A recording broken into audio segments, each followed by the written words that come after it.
ನಿಮ್ಮೂರು? ಹನ್ನೆರಡು. ನಿಮ್ಮ ಹೆಸರು? ರಾಜಪ್ಪ. ಯಾವ ತಾಲೂಕು? ಚಿತ್ರದುರ್ಗ ತಾಲೂಕು, ಚಿತ್ರದುರ್ಗ ಜಿಲ್ಲೆ. ಎಷ್ಟು ದಿನ ಆಯ್ತು ನೀವು ನಮ್ಮ ಹತ್ರ ಬಂದು? ಹೇಳಿದ್ನಲ್ಲ ಗುರುವೆ. ಹೇಳಿ ಇನ್ನೊಂದ್ಸತಿ. 7-8 ತಿಂಗಳಾಗಿತ್ತು ಈಗ.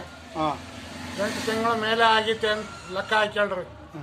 ಪೂರ ಗುಣಮುಖ ಆಗಿದ್ದೀನಿ. ನೋವು ಪವು ಏನಿಲ್ಲ ಈಗ. ಏನಿಲ್ಲ, ನೋವಿಲ್ಲ, ಮತ್ತೊಂದಿಲ್ಲ, ಮುಗ್ದೊಂದಿಲ್ಲ, ಏನಿಲ್ಲ.